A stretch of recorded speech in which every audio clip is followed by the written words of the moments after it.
So JJK has continued its long and storied history of either being the greatest or the most confusing manga we've ever read. What could I possibly be talking about, you ask? Well, I'm talking about none other than the events of chapter 243 of JJK. See, JJK provides some of the highest highs I've ever felt while reading a manga. It also provides some of the lowest lows I've ever felt by reading a manga. And just to clarify, both of those things are positives. However, for the last month or so, it hasn't really been delivering on either the highs or the lows, but it has been delivering in one category in spades, and that's confusion. But not your typical run-of-the-mill JJK confusion as you're trying to figure out somebody's ridiculously complex curse technique. No, we're talking a whole different level of confusion. In fact, we're talking about cultural confusion. Because ever since Kinjaku and Takaba started their fated battle about a month ago, the JJK manga has just devolved into a long, complex conversation about Japanese comedy. And as a very clearly non-Japanese person,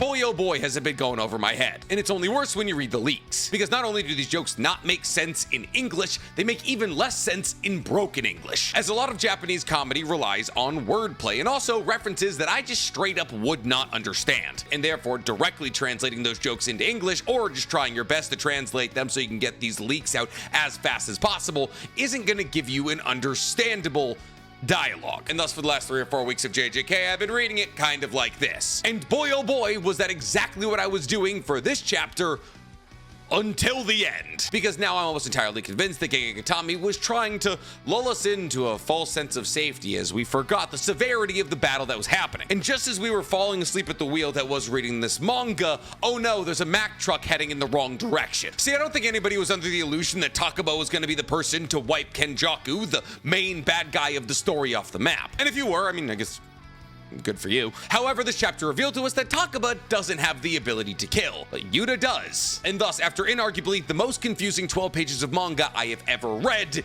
we were given a scene of quite possibly the last time we'll see Kinjaku. As right as Takaba and Kinjaku finished up their comedy duo hour, Yuta rushed onto the scene and decapitated Kinjaku. But is this the end for Kinjaku?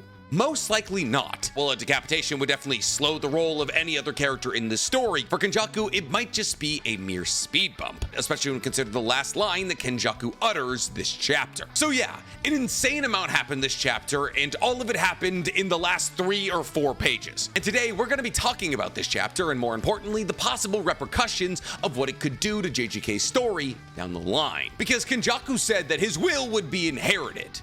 The real question is, by who? But before we get to speculating about the answers to any of the questions we have about chapter 243, guys, please, for me, like this video, subscribe to the page, and hit that noti bell. And if you guys want to see me perform with my comedy duo, go ahead and follow my anime podcast, Otaku's Anonymous, where me and Danny Mata break down everything that happened in anime this week. It's available on YouTube, Spotify, and Apple Podcasts. Or if you guys want to look like you possibly understand Japanese comedy, go ahead and meander on over into my merch store, otakusanonymous.net, where you can pick up some of the greatest anime t-shirts, sweatshirts, and sticker packs known to man. So, the long yappening has ended. Notorious yapper Kinjaku has finally been defeated. And boy oh boy, was the journey to get there confusing. But did Takaba come out of this battle successful as a valiant hero?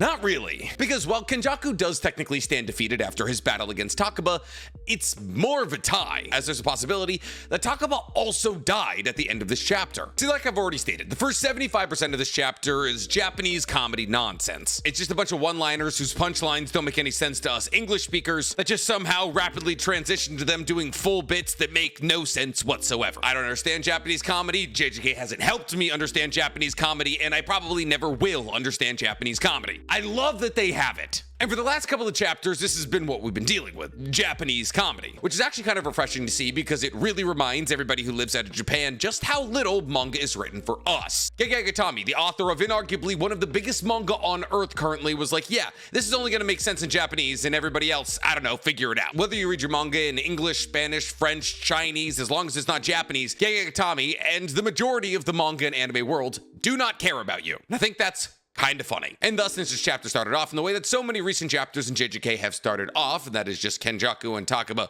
making jokes I don't understand, I really lazily began flipping through it. However, slowly but surely, their final comedic duo battle was coming to a head. And when Takaba and Kenny finally finished their routine, they panned back to reality, where Takaba is wearing funeral attire as if he was dead. And it's at this point that Takaba turns to Kenny and says thank you, and Kenny, laughing, says, "You were so funny." It's actually kind of cute. But this is actually a win state for Kenny, because the reason that Kenny wanted to do this final comedic duo hour with Takaba is because Kinjaku identified that the core of Takaba's curse technique comes from the fact that Takaba wanted to make people laugh. And the reason that he wanted to make people laugh is because for his entire life as a comedian, he had really failed to do that. And therefore, Kinjaku realized that if Takaba got to live his dream scenario, that is, performing in a comedy duo that absolutely crushes it in front of judges in a live audience, that not only would Takaba be satisfied, but also he might lose his curse technique, or at the very least he would stop unknowingly using his curse technique on people like Kinjaku. And since as they flipped through scenarios in 242 that was actually injuring Kinjaku realized that the only way for him to defeat Takaba would be to make sure that Takaba is satisfied with his comedy career. So while boy oh boy did none of the jokes make any sense to me whatsoever, genuinely I have to say this is probably one of the best representations of Toon Force we've ever seen in fiction ever, and also this is the most subliminally genius way to show Kinjaku's overt genius, as Kinjaku, when he realized that he was coming toe-to-toe with somebody with more raw power than Gojo, maybe, identified a possible route to make sure that that incredibly broken curse technique wouldn't be the end of him. And in a sense, Kinjaku won while enjoying himself. Kinjaku beat Toon Force, now unknowing Toon Force, but still. However, the victory did not last long for Kinjaku, because as soon as Kenny and Takaba's comedy hour came to a close, Yuta appeared directly behind him. Now, Kinjaku realized that Yuta was behind him, but too late. Because as Kinjaku went to turn and use his anti-gravity curse technique that he got from Yuji's mother, he didn't have enough time to either apply it to himself or apply it to Yuta, and thus Yuta was able to decapitate him. However, that's not how this should have gone down, because if you remember from a couple of chapters ago, Kinjaku placed multiple different Shikigami throughout Shinjuku to sense the cursed energy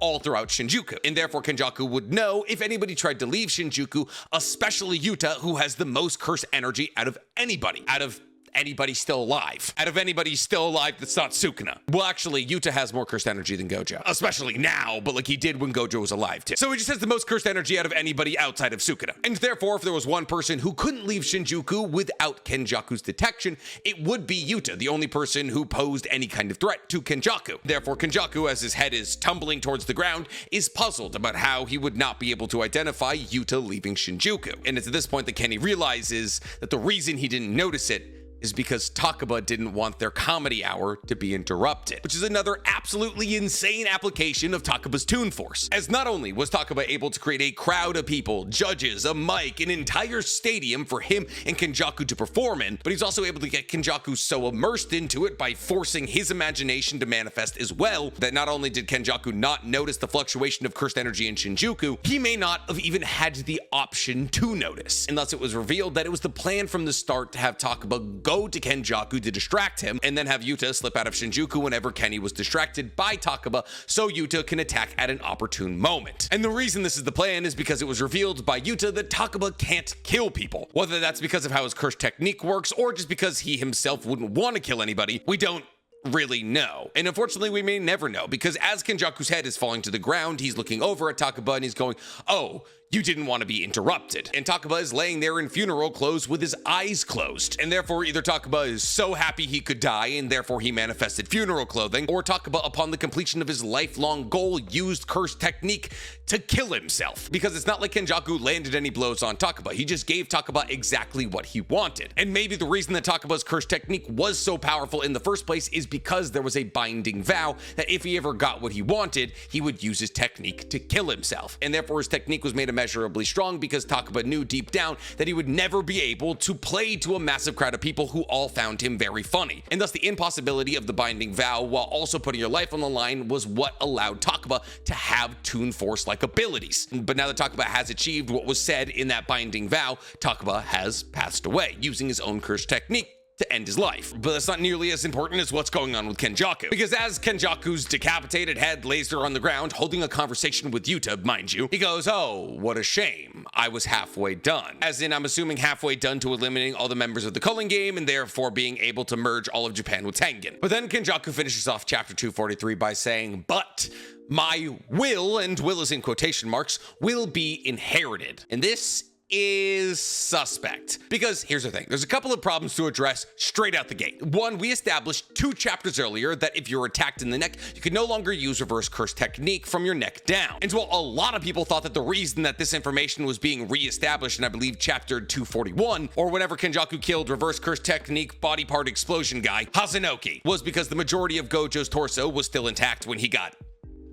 sliced. And therefore everyone was like, oh, Gegatami is trying to tell us that since Gojo's neck is still connected to his head and his neck is still connected to his torso, he should still be able to use reverse curse technique on the rest of his body. And that wasn't a crazy thing to think, honestly, as Kinjaku using a bunch of Shikigami to stab into Hazenoki's neck and then being like, now you can't use reverse curse technique because I've injured your neck, was kind of like a, okay, why are we covering this again kind of moment. But it's now been very clearly revealed that the reason that we were covering that again is because it would actually happen to Kinjaku. See, because now that Kinjaku has been decapitated, he can't use reverse curse technique on the rest of his body. However, this raises the incredibly logical question, how's he still talking? Like, even after being decapitated, Kinjaku still has the ability to yap, which has made a lot of people ask the very logical question, how's he doing that? And then ask the follow-up question, what does he mean by my will be inherited? Well, it feels important to note here that Kinjaku is not a human. Kinjaku is a cursed spirit who manifests as a brain with a mouth. And Kinjaku is able to take over dead humans' bodies by crawling into their brain cavity and then sewing that brain cavity closed. However, unfortunately, that's pretty much all we know about Kinjaku's curse technique. We don't know if Kinjaku can just exist as a brain. We don't know how long he can be outside of a body.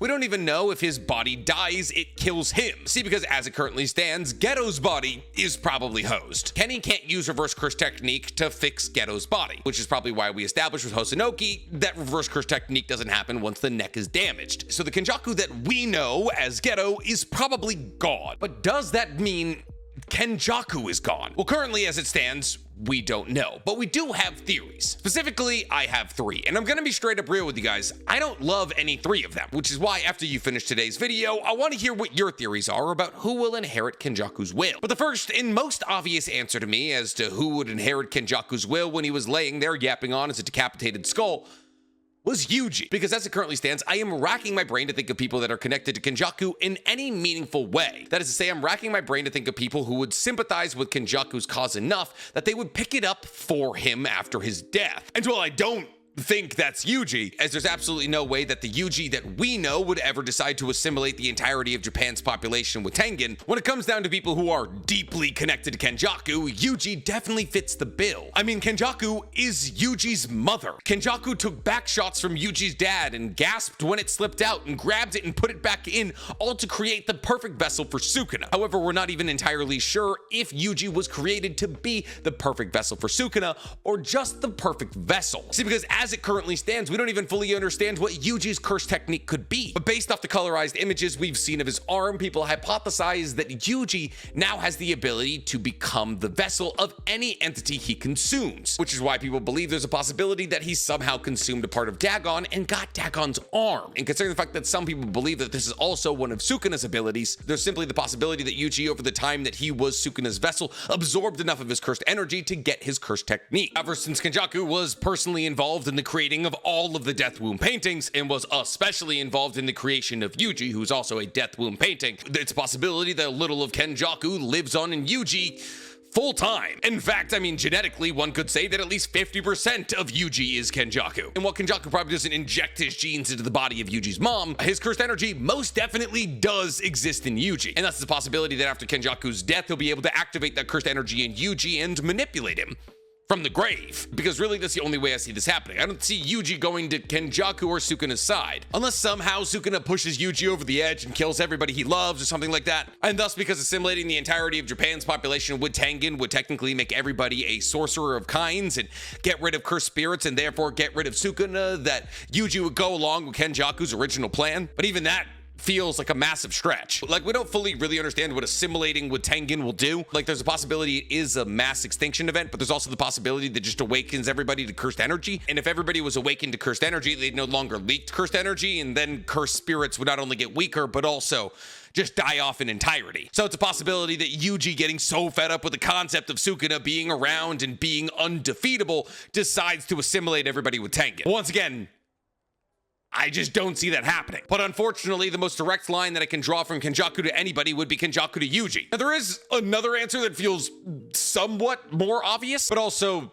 somewhat less likely. So at the end of chapter 243, it appears as though Kinjaku is still alive. I mean, like, sure, he's like, oh, it's a shame you decapitated me. I was halfway through killing everybody in the culling game. But when he says my will be inherited, he puts will in quotation marks. Now, he could be referring to his will as his ambitions and his goals, and that's why his will was put in quotation marks. But one could also take Kinjaku existing in somebody else's head as his will. That is to say that when Kinjaku is saying his will be inherited, he's simply telling Yuta, yeah, I'm gonna scuttle out of this body and go find another dead body, and I'll just keep on living in that dead body. Because here's the thing, Kinjaku is still talking, and while Geto's body is most definitely unusable, as long as Kenny is able to pop out of Geto's skull and go find somebody else's dead body, he'll be fine. Now, there is technically the problem that Kinjaku's head is sewed on, and Kinjaku currently has access to 0 hands. There's also the issue that Yuta is absolutely standing over his decapitated skull with a sword, so if Kinjaku tries to go anywhere, he can just stab. So the idea of him popping out of Geto's head and climbing into, like, oh, I don't know, Takaba's body doesn't seem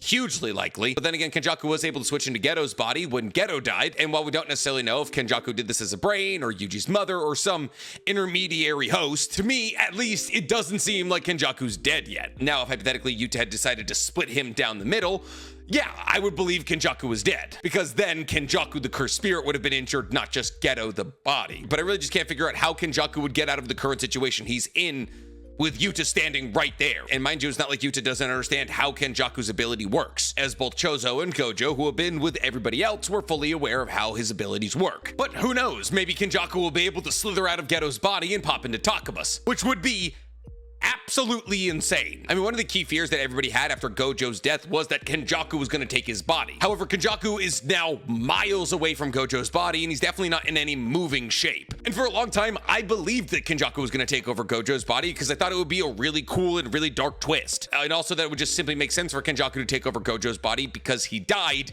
and that's a very powerful body. And you could literally just have Sukuna, who's right there, cover you. But as soon as it was revealed that Kinjaku was watching Gojo die over a flip phone miles away from the incident, I was like, oh yeah, that's not going to happen. However, as it currently stands, Kinjaku is a decapitated head sitting right next to somebody who is said to be possibly stronger than Gojo, which is why it's very important for us to ask the question, is Takaba dead? Now, narratively, do I think it would make any sense whatsoever for Kinjaku to take over Takaba's body? No. In fact, narratively, I don't believe it would make a lot of sense for Kinjaku to switch bodies at all. See, a lot of people were like, oh, such is the return of Jujutsu Kaisen. And a lot of people are calling Yuta a fraud for having to sneak up on Kinjaku. But I thought the way that Kinjaku was dispatched was masterful. I don't think it's Kinjaku being cheated. I don't think it's Gege Gatami using bad writing. Kinjaku is the smartest person in the entirety of the JJK universe. And so far as we know, the only reason that he's trying to assimilate the entirety of Japan with Tengen is curiosity. And thus, over the course of 1,000 years, Kinjaku has been building towards one goal and one goal alone: assimilation. However, in those 1,000 years, Kinjaku slipped up one time, and that was against the sorcerer he created because he was having fun. Because Kinjaku enjoyed Takaba's presence so much, he lost track of what he was trying to accomplish. And in that moment alone, he was able to be dispatched by, mind you, the dude who defeated Geto. And in both circumstances, that being Kinjaku and Geto's death, a scrappy, up-and-coming, ridiculously powerful sorcerer was underestimated. So do I think it's cheap writing or Jujutsu Kaisen? No, I thought it was perfect. So having Kinjaku just switch his brain to somebody else's body would be slightly annoying to me, which leaves us with our third and final possibility. One that I don't believe is entirely possible, but I enjoy the most out of my 3 possibilities, and that is that Kinjaku already has another body. See, it's never sat right with me that Kinjaku wasn't interested in Gojo's body. I mean, Kinjaku fully understood that Gojo had to lose to Sukuna, because the second that Gojo defeated Sukuna, Kinjaku was dead. Therefore, for any of Kinjaku's plan to work whatsoever, Gojo had to die. Thus, you would assume that a man that's been working towards assimilation for 1,000 years would anticipate that Gojo's gonna die. Maybe we take a look at that body after he's dead. But once again, when you see Kinjaku seeing Gojo die, he's miles away away from Gojo, in no position to pick up his body. And on top of that, not only is he miles away, but he's also like, oh, good job, Sukuna, and then just kind of closes it. He has no interest whatsoever. But now that Geto's body has been laid to rest, I can't help but feel like somehow Kinjaku will get back to Gojo. Or there's a possibility he already has gotten to Gojo. Now, I genuinely have no evidence to substantiate this whatsoever, as there is absolutely no proof that Kinjaku could maintain two bodies simultaneously. In fact, the only real evidence you could use is the fact that Kinjaku left several Shikigami and cursed spirits throughout Shinjuku, meaning at the very least he still has a presence in Shinjuku to possibly steal Gojo's body. But here's the issue. If Kinjaku does get his hands on Gojo's body, it's wraps. Nobody is winning that, unless, of course, Gojo's body was able to battle back against Kinjaku like Geto's body did, all but temporarily. Which, considering just how much more powerful Gojo was than Geto, this is definitely a possibility. But then again, how does Kinjaku get from his current location to Gojo's body? Is this all just copium to try to get Gojo back like we got Toji back in the Shibuya incident? Maybe. Which is why I think both narratively and from a plot perspective, it makes a lot more sense for it not to be Gojo. In fact, I believe it makes way more sense for Kinjaku to come back through the medium of Yuji's mother. See, here's the thing. We don't know what happens to a vessel after Kinjaku decides to leave their body. But considering the fact that Kinjaku scoops out their brain and replaces it with himself, it's fair to assume that once Kinjaku leaves, they die. And if we're looking at timelines, it's safe for us to assume that Kinjaku was most likely in Yuji's mother when he found Geto's body, which would mean his most recent vessel was Yuji's mother. So it's a possibility that Kinjaku left a part of himself in Yuji's mother as an emergency backup. And there might be some evidence to corroborate this. See, right before Kinjaku was about to be decapitated by Yuta, he tries to use Yuji's mother's curse technique. That is, he tries to use her gravity technique, as Yuji's mother had the ability to apply extra gravity onto things and people through her curse technique. However, the way that Kinjaku usually uses it is through a curse technique reversal, thus making the gravity technique an anti-gravity technique. All that really matters is that Kinjaku was trying to use Yuji's mother's technique right before his death. And when we consider just how much Gatami wants Yuji to suffer, I can't imagine a plot point that would make Yuji suffer more than Kinjaku returning as his mother. And thus, if Kinjaku is able to return as Yuji's mother, one, it fulfills his goal of trying to make Yuji miserable, and two, it gives him an opportunity to flesh out Yuji and Kinjaku's backstories. And more importantly, how they're intertwined. See, as we currently understand, all we really know is that Kinjaku was taking messy cream pies for a couple of months to try to create Yuji. But that's it. We don't know why Kinjaku decided to take over Yuji's mother. Was it for her curse technique, or was it to get Yuji's bloodline? We also don't know what Kinjaku did after Yuji was born. And maybe more importantly than any of this, Yuji doesn't know his own backstory, as Yuji doesn't understand that he's a death womb painting, and that Kinjaku was that his mother. And therefore, simultaneously, we can flesh out the main character's backstory and introduce them to their own story, which could have the added bonus of possibly radicalizing him to Kinjaku's worldview, or at least that would be Kinjaku's objective. By identifying himself as Yuji's parent, there's a possibility that Kinjaku believes that Yuji would come to his side and try to accomplish the assimilation. There's also the added possibility that seeing Kinjaku as his mother will activate something inside of Yuji, like his curse technique or some latent cursed energy that Kinjaku left in there to turn him to his cause. But really, when it comes down to it, Kinjaku coming back as Yuji's mother makes the most sense to me. The real question is, how does he do it? Once again, all I can do is tip my hat to Gatami, because oh my god, has he broken my ankles. The second I think the story's gonna go one way, it goes the complete opposite. Oh, you thought we were gonna do a bunch of chapters of Takaba and Kinjaku being boring? Here's Yuta cutting the main bad guy's head off. But don't worry, he's not gone. But how is he gonna come back? Guess you'll have to figure that one out, Chief. But what do you guys think? Who do you believe is gonna inherit Kinjaku's will? Tell me in the comments below, and while you guys are down there, please, for me, like this video, subscribe to the page, and hit that noti bell. Honestly, Kinjaku's will has already been passed down to every woman who's ever managed to bag a drunken rich dude, get knocked up by him, and then live off alimony for the rest of their lives. And you know what? Power to them.